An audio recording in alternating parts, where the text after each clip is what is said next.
Inside were Napoleon's secret troop movements, sent not to the emperor but to his enemies.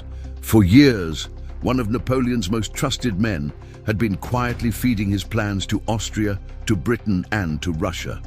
His name was Charles Louis Schulmeister, the spy who helped build Napoleon's empire and may have helped destroy it. By the year 1800, Napoleon Bonaparte ruled Europe through conquest. But victories alone weren't enough. He needed intelligence, information that could win wars before the first shot was fired. That's where Schulmeister came in.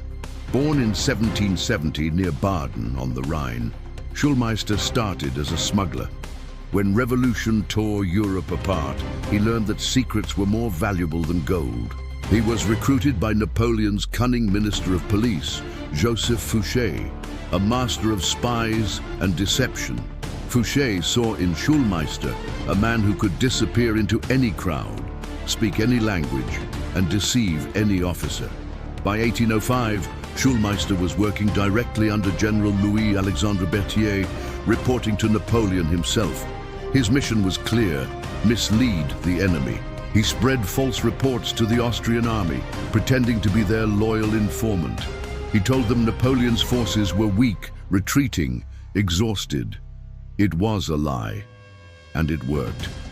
On December 2nd, 1805, near a small town called Austerlitz, the Austrians and Russians marched straight into Napoleon's trap.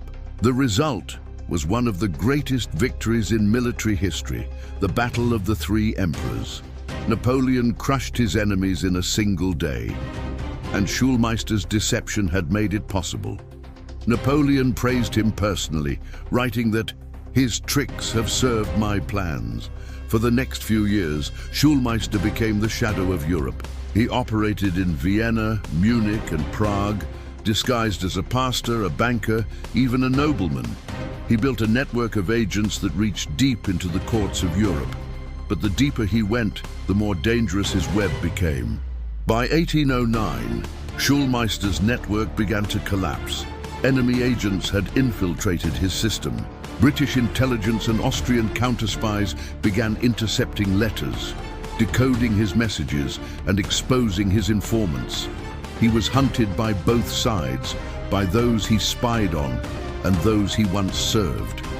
After Napoleon's failed invasion of Russia in 1812, the empire started to fall apart.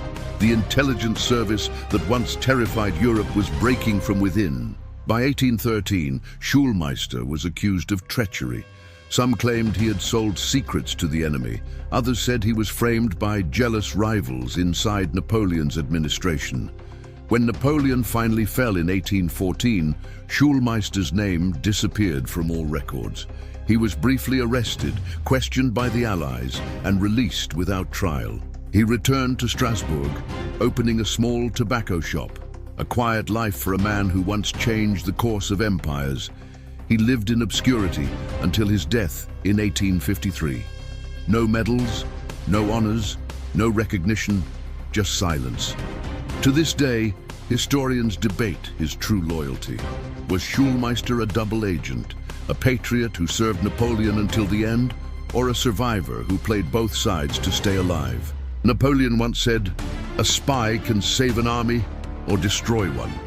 Charles Louis Schulmeister did both. He helped win Austerlitz, and perhaps helped destroy the empire he built. In the end, it wasn't just armies that brought Napoleon down.